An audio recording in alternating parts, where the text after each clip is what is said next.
नमस्कार किसान भाइयों, स्वागत है आपका आपके अपने कार्यक्रम कृषि दर्शन के आज के अंक में।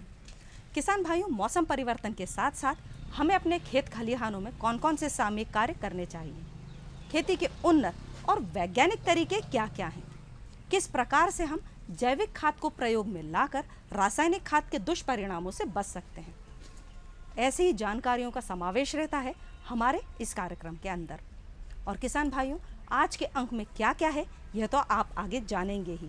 तो चलिए अंक की शुरुआत करते हैं मंडी भाव के साथ में खबरें खेती की से।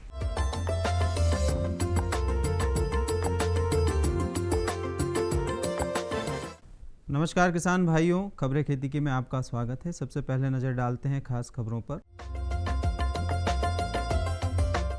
कम लागत में अधिक उत्पादन बढ़ाने पर जोर। देश में 541 लाख हेक्टेयर में बोनी, कृषि उत्पादन वृद्धि दर बनाए रखना जरूरी। गुलाब प्रदर्शनी 16 जनवरी से भोपाल में। सरसों में रोगों की रोकथाम। केंद्रीय कृषि मंत्री श्री राधा मोहन सिंह ने गत दिनों कहा कि फसल की पैदावार बढ़ाना, उत्पादन लागत कम करना, बेहतर विपणन की सुविधा उपलब्ध कराना और आधुनिक प्रौद्योगिकी का इस्तेमाल 2016 में सरकार की शीर्ष प्राथमिकता होगी। श्री सिंह ने घोषणा की कि सभी 585 थोक मंडियों को मार्च 2018 के अंत तक इलेक्ट्रॉनिक प्लेटफॉर्म से जोड़ दिया जाएगा। उन्होंने कहा कि 50,000 करोड़ रुपए की प्रधानमंत्री कृषि सिंचाई योजना के तहत जिलावार सिंचाई योजना अगले वर्ष तक तैयार हो जाएगी। अभी तक कृषि क्षेत्र के लिए सरकार द्वारा बनाई गई पहल को बताते हुए कृषि मंत्री ने कहा कि सरकार वित्त वर्ष 2015-16 में 5 करोड़ किसानों को मृदा स्वास्थ्य कार्ड प्रदान करेगी और बाकी 9 करोड़ किसानों को अगले वित्त वर्ष के अंत तक दिया जाएगा। इस योजना के लिए आवंटित किए गए 568 करोड़ रुपए में से दिसंबर तक 109 करोड़ रुपए वितरित किए जा चुके हैं। राष्ट्रीय कृषि बाजार की स्थापना के बारे में श्री सिंह ने कहा कि केंद्र सरकार ने गुजरात, महाराष्ट्र, तेलंगाना, झारखंड, छत्तीसगढ़, मध्य प्रदेश, राजस्थान और चंडीगढ़ जैसे 8 राज्यों की 214 मंडियों को ई प्लेटफॉर्म से जोड़ने के लिए 111 करोड़ 16 लाख रुपए आवंटित किए हैं। देश में अब तक रबी फसलों की बोनी 541 लाख हेक्टेयर में की गई है, परंतु मौसम का बदलता मिजाज, तापमान में बढ़ोतरी रबी फसलों को प्रभावित कर सकता है। मौसम वैज्ञानिकों ने भी इस वर्ष की तुलना में ठंडे दिन कम रहने का अनुमान लगाया है। भारतीय मौसम विभाग ने निदेशक श्री DS पै का कहना है कि 2014 के मुकाबले इस बार देश के ज़्यादातर भागों में ठंड का असर कम रहेगा। कृषि मंत्रालय के मुताबिक अब तक देश में 271.46 लाख हेक्टेयर में गेहूं की बोनी की गई है। देश में मोटे अनाजों को छोड़कर अन्य सभी फसलों की बुआई गत वर्ष की तुलना में कम है। दालें 128.24, तिलहन 71.47 एवं धान 14.77 लाख हेक्टेयर में बोई गई है। इधर मध्य प्रदेश में अब तक 93.66 लाख हेक्टेयर में बोनी हुई है। प्रदेश के कृषि विभाग के मुताबिक गेहूं अब तक 47.59 लाख हेक्टेयर में बोया गया है। कृषि अधिकारियों एवं वैज्ञानिकों ने गेहूं की पछेती किस्मों की बुआई शीघ्र करने की सलाह दी है। राज्य में अब तक चना 26.49 लाख हेक्टेयर में बोया गया है। अन्य फसलों में अब तक मटर 4.50 लाख हेक्टेयर में, मसूर 5.41, सरसों 6.16 लाख हेक्टेयर में तथा गन्ना 81,000 हेक्टेयर में बोया गया है। प्रदेश में अब तक कुल अनाज फसलें 48.55 लाख हेक्टेयर, दलहनी फसलें 37.4 लाख हेक्टेयर एवं तिलहनी फसलें 7.25 लाख हेक्टेयर में बोई गई हैं।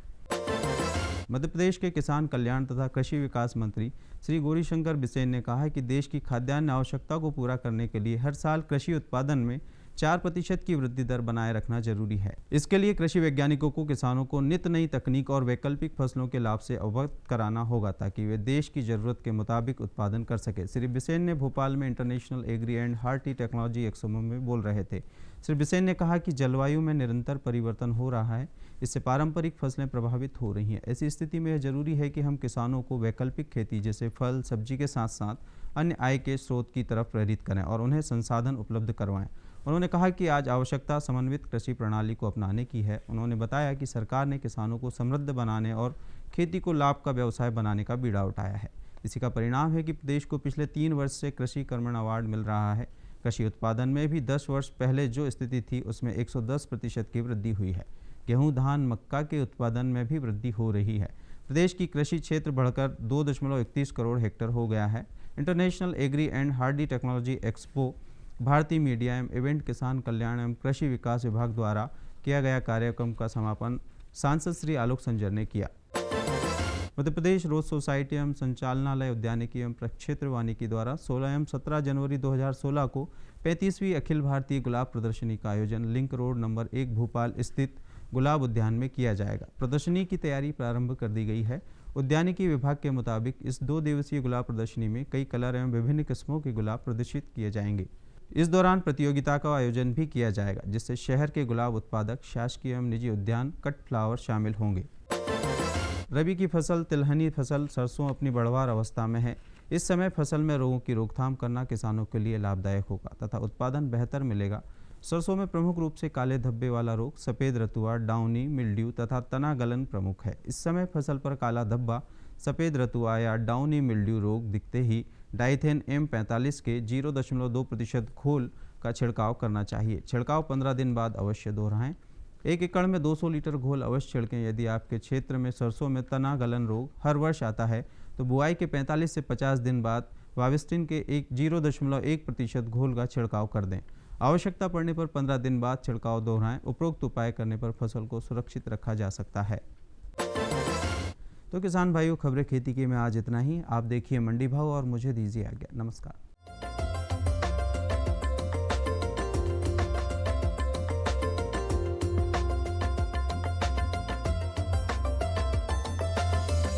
सबसे पहले सरसों। मंदसौर में सरसों का न्यूनतम भाव रहा 3,200 रुपए प्रति क्विंटल और अधिकतम भाव रहा 4,310 रुपए प्रति क्विंटल। नीमच में न्यूनतम भाव रहा 2,500 रुपए प्रति क्विंटल और अधिकतम 4,276 रुपए प्रति क्विंटल। सागर में न्यूनतम भाव रहा 3,475 रुपए प्रति क्विंटल और अधिकतम 8,700 रुपए प्रति क्विंटल। सतना में न्यूनतम भाव रहा 3,500 रुपए प्रति क्विंटल और अधिकतम 4,200 रुपए प्रति क्विंटल। अब बात करते हैं सोयाबीन की। आगर मंडी में सोयाबीन का न्यूनतम भाव रहा 2,970 रुपए प्रति क्विंटल और अधिकतम 3,702 रुपए प्रति क्विंटल। खंडवा में न्यूनतम भाव रहा 2,700 रुपए प्रति क्विंटल और अधिकतम 3,571 रुपए प्रति क्विंटल। सारंगपुर में न्यूनतम भाव रहा 3,150 रुपए प्रति क्विंटल और अधिकतम 3,600 रुपए प्रति क्विंटल। राहतगढ़ में न्यूनतम भाव रहा 3,250 रुपए प्रति क्विंटल और अधिकतम 3,450 रुपए प्रति क्विंटल। अंत में गेहूं। अजयगढ़ में गेहूं का न्यूनतम भाव रहा 1,525 रुपए प्रति क्विंटल और अधिकतम 1,530 रुपए प्रति क्विंटल। बुरहानपुर मंडी में न्यूनतम भाव रहा 1,535 रुपए प्रति क्विंटल और अधिकतम 1,576 रुपए प्रति क्विंटल। डिंडोरी में न्यूनतम भाव रहा 1,450 रुपए प्रति क्विंटल और अधिकतम भाव भी 1,450 रुपए प्रति क्विंटल रहा। सीहोर में न्यूनतम भाव रहा 1,555 रुपए प्रति क्विंटल और अधिकतम 1,800 रुपए प्रति क्विंटल।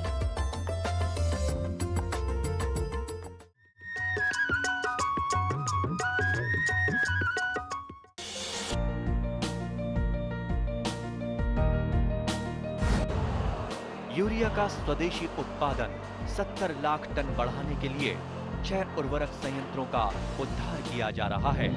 FCIL के गोरखपुर, सिंदरी, तलचर और रामागुंडम संयंत्र, HFCL की बरौनी इकाई और BVFCL की नामरू फोर्थ। सोने पर सुहागा ये है कि देश में अब बनेगा सिर्फ नीम लेपित यूरिया, क्योंकि इससे होगा किसानों का फायदा ही फायदा। अनाज का उत्पादन 10% तक बढ़ेगा। बढ़ेगी 10 से 15% नाइट्रोजन क्षमता। अरे सुन तो।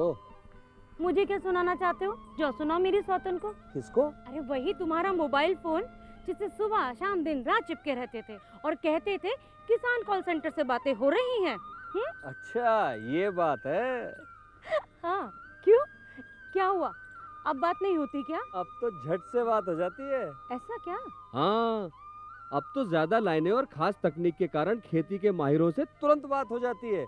और अगर कभी लाइन व्यस्त हो तो अपनी समस्या फोन पर रिकॉर्ड करा दो, वहाँ से फोन आ जाता है और समस्या की हल का मैसेज भी आ जाता है।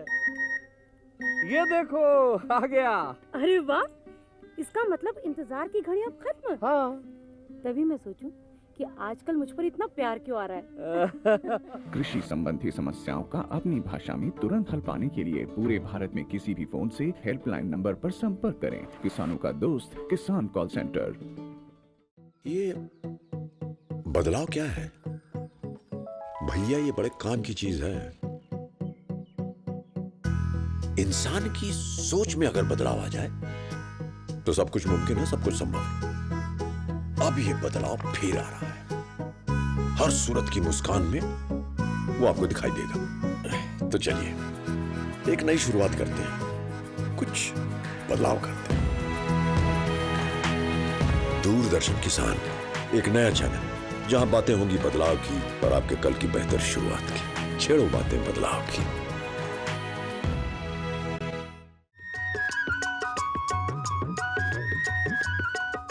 किसान भाइयों, वर्तमान समय सब्जियों की खेती के लिए बहुत ही अच्छा चल रहा है। इस मौसम में यदि हम सब्जियों की देखभाल के साथ साथ सामयिक कार्य और रोग प्रबंधन पर भी विशेष ध्यान देंगे तो निश्चित तौर पर अच्छा लाभ कमा सकते हैं। सब्जी वर्गीय पौधों के रोग नियंत्रण किस प्रकार से किया जाए, यही है जानने का विषय आज हमारे विशेषज्ञ से। हमारे विशेषज्ञ हैं डॉक्टर आशीष श्रीवास्तव, पौध रोग वैज्ञानिक, कृषि महाविद्यालय गंज बासोदा से। किसान भाइयों, आज हम सब्जी वर्गीय फसलों में रोग प्रबंधन विषय पर चर्चा करने जा रहे हैं। जैसा कि आप सभी जानते हैं, मध्य प्रदेश के काफ़ी एरिया में सब्जी वर्गीय फसलें लगाई जाती हैं। इनमें मुख्य रूप से मिर्च, आलू, टमाटर, बैगन, ये प्रमुख सब्जी वर्गीय फसलों की पैदावार काफ़ी अच्छी मात्रा में हमारे किसान भाई लेते हैं।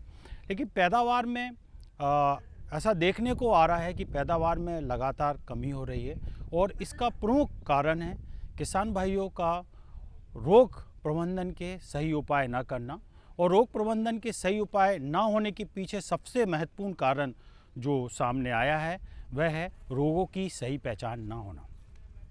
किसान भाइयों, जहाँ तक अगर हम बात करें मिर्च की, मिर्च में मुख्य रूप से इस समय जिन रोगों का प्रकोप देखने को मिल रहा है उसमें चुर्रा मुर्रा रोग प्रमुख रूप से मिर्च के खेतों पर दिखाई देता है। इस रोग की पहचान आप स्वयं देखेंगे कि ये रोग जो है में पत्तियाँ छोटी पड़ जाती हैं और गुच्छे का रूप जो है पत्तियाँ ले लेती हैं। इससे पौधे की बढ़वार तो प्रभावित होती है, साथ में फल का आकार अनियमित आकार का फल हो जाता है और फूलों की संख्या भी बहुत कम हो जाती है। चूँकि यह रोग भी रस चूसक कीटों के माध्यम से एक स्वस्थ पौधे पर पहुंचता है। रोगग्रसित पौधे से स्वस्थ पौधे पर यह रोग जो है रस चूसक कीटों के माध्यम से फैलता है। तो इस रोग के बचाव का सबसे महत्वपूर्ण उपाय यह है कि जो रोगग्रसित पौधे अगर खेत में हैं तो उन पौधों को पहले खेत से अलग कर दें। इसके साथ साथ रस चूसक कीटों के प्रभावी नियंत्रण के लिए शुरुआती अवस्था में आप नीम जनित कीटनाशक दवा का छिड़काव कर सकते। इसमें नीम बेस कीटनाशक दवा की 3 ml मात्रा प्रति लीटर पानी में मिलाकर शुरुआती अवस्था में इसका छिड़काव करें। इसके साथ साथ येलो स्टिकर ट्रैप 2x2 आकार के जो है ट्रैप जो है बाज़ार में आसानी से उपलब्ध हैं। इनको आप लगभग 1 एकड़ में 4 ट्रैप आप लगा दें। इससे जो रस चूसक कीट हैं वो येलो स्टिकर ट्रैप की ओर आकर्षित होंगे और उस ट्रैप में ये चिपक जाते हैं, जिससे इनकी संख्या में काफ़ी कमी आ जाती है। इसके अलावा किसान भाइयों, रस चूसक कीटों के नियंत्रण के लिए इमिडाक्लोपिड नामक कीटनाशक दवा का छिड़काव काफ़ी प्रभावी पाया गया है। इसकी 3 ml मात्रा प्रति 5 लीटर पानी में मिलाकर छिड़काव करने से इन कीटों की संख्या को काफ़ी कम किया जा सकता है। साथ में इस रोग को भी प्रभावी ढंग से जो है नियंत्रित किया जा सकता है। इसके अलावा अन्य रोगों की अगर हम बात करें तो मिर्च, टमाटर और अन्य सब्जी वर्गीय फसलों में कद्दू वर्गीय जो सब्जियां हैं इनमें पाउडरी मिल्ड्यू, जिसको कि सामान्य भाषा में भभूतिया रोग के नाम से जाना जाता है, इसका प्रकोप जैसे ही टेम्परेचर डाउन होता है और लगभग टेम्परेचर 20 डिग्री से कम पर आता है और वैसे वैसे इस रोग का प्रकोप शुरू हो जाता है। पत्ती पर जो है टेल्कम पाउडर की लेयर आसानी से देखने को मिलती है और इस रोग में भी पौधे की बढ़वार तो प्रभावित होती है, साथ में फूल और फल भी कम आते हैं। और ये जो रोग है पैदावार में काफ़ी कमी देखने को मिलती है। तो इस रोग से बचाव के लिए जैसे ही इस रोग का प्रकोप दिखाई देता है जो है फसलों पर घुलनशील सल्फर, बेटेबल सल्फर इसका छिड़काव किसान भाई कर सकते हैं और इसकी 2.5 से 3 ग्राम मात्रा प्रति लीटर पानी में मिलाकर छिड़काव करने से इस रोग को काफ़ी हद तक जो है नियंत्रित किया जा सकता है। इसके अलावा किसान भाइयों टमाटर और आलू, चूँकि आलू हमारे क्षेत्र में काफ़ी किसान भाई लगा रहे हैं, तो इसमें मुख्य रूप से अगेती और पिछेती झुलसा नामक रोग जो है देखने को मिलता है। पत्तियों पर जो है पत्तियों की ऊपरी सतह पर जलसिक्त पीले रंग के धब्बे देखने को मिलते हैं और जैसे जैसे रोग बढ़ता है पत्तियां झुलस जाती हैं, धीरे धीरे करके पूरे पौधे में जो है सिर्फ तना रह जाता है, पत्तियां पूरी की पूरी जो है सूख कर नीचे गिर जाती हैं। इससे पौधे की बढ़वार तो प्रभावित होती है, साथ में चूँकि आलू ज़मीन में पैदा होता है, चूँकि भोज्य पदार्थ का निर्माण नहीं होता, आलू का भी आकार काफ़ी कम छोटा रह जाता है। इससे उपज में भारी कमी देखने को मिलती है। तो किसान भाइयों, इस रोग के प्रबंधन के लिए पहले छिड़काव में डाइथेन M45 फफूंदनाशक दवा की 3 ग्राम मात्रा प्रति लीटर पानी में मिलाकर छिड़काव करें। इसके लगभग 8 से 10 दिन बाद कॉपर ऑक्सीक्लोराइड 50% जो दवा, इसकी 2.5 से 3 ग्राम मात्रा प्रति लीटर पानी में मिलाकर छिड़काव करने से इस रोग का भी प्रभावी ढंग से जो है प्रबंधन किया जा सकता है। नमस्कार।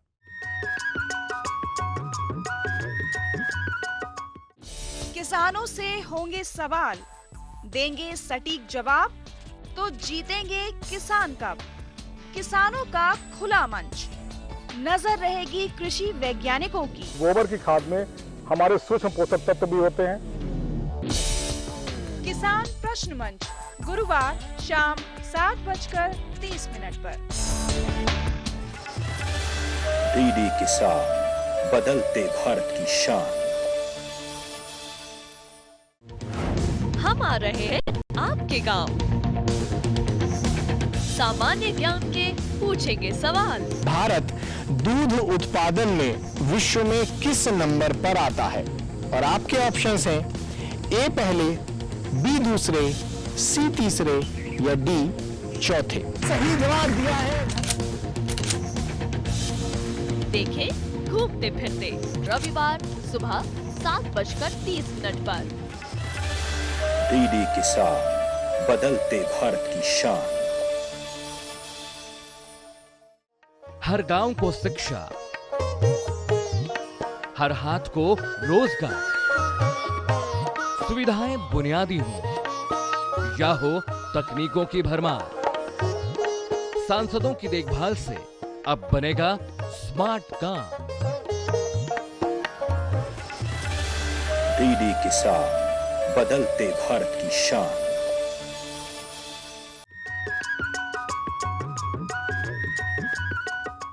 किसान भाइयों, यदि हमें गेहूं की बुवाई में देरी हो चुकी है या फिर धान या अन्य फसल के कारण गेहूं हम बाद में बोएं, तो इसे पछेती खेती कहते हैं।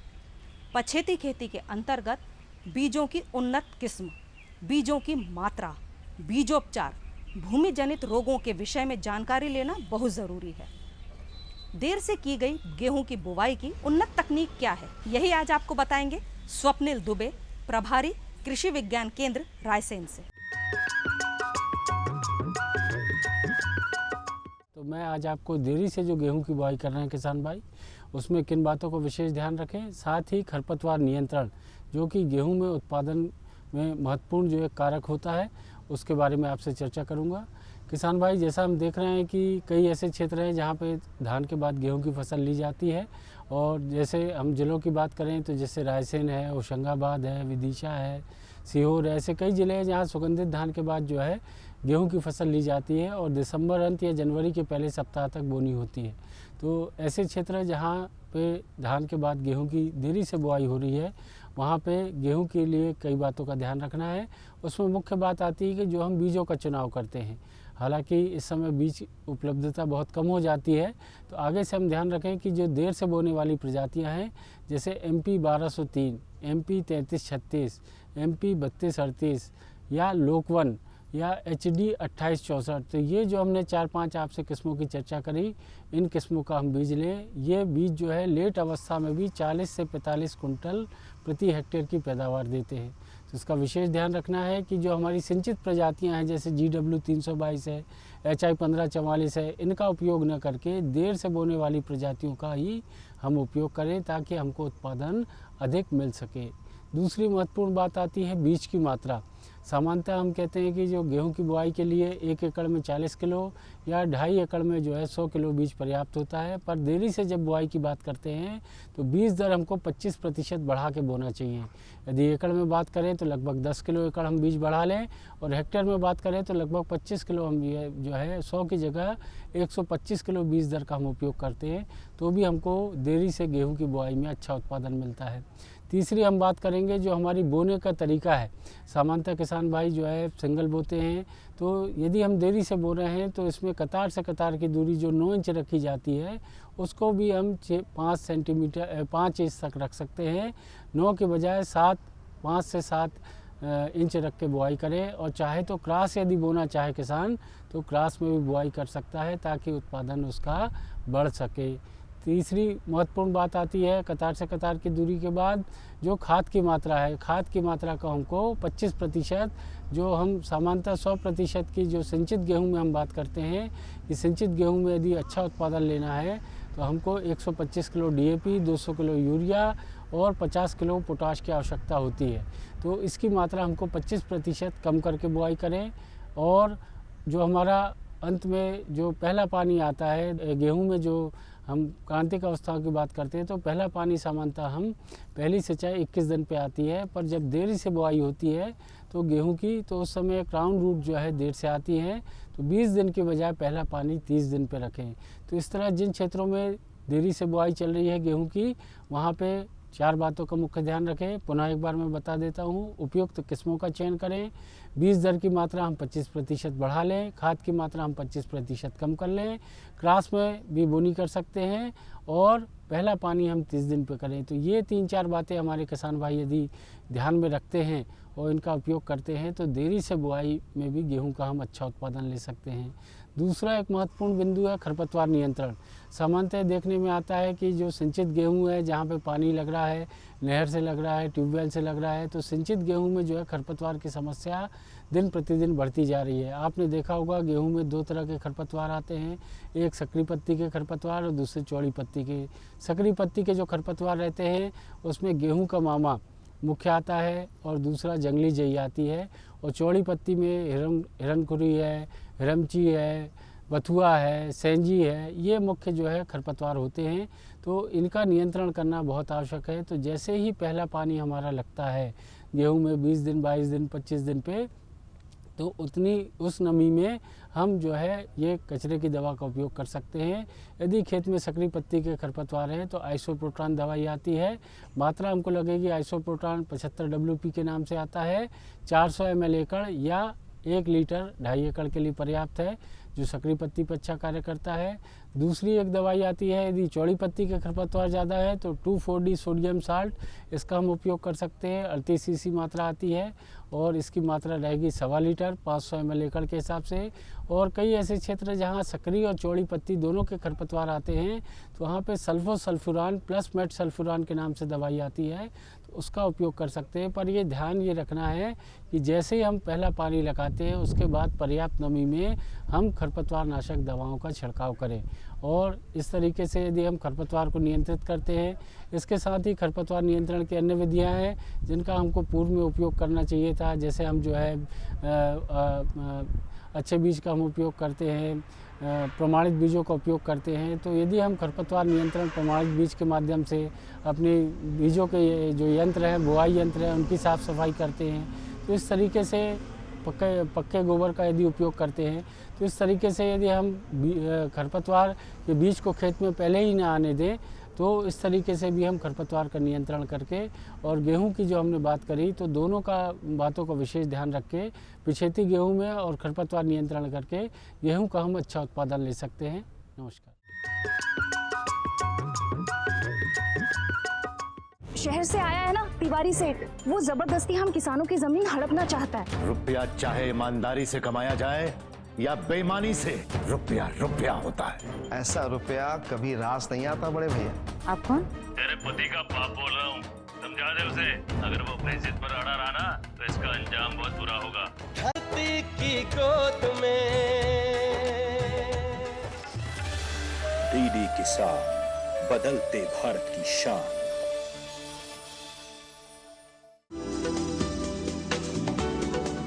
कौन जाने कब क्या होगा, मॉनसून का मिलेगा साथ या दिखाएगा बेरुखी, बादल गरजेंगे या बरसेंगे भी। ना हो परेशान, क्योंकि हम बताएंगे बदलते मौसम के पल पल का हाल। देखिए मौसम खबर सोमवार से शनिवार सुबह 8:30 पर। डीडी किसान, बदलते भारत की शान।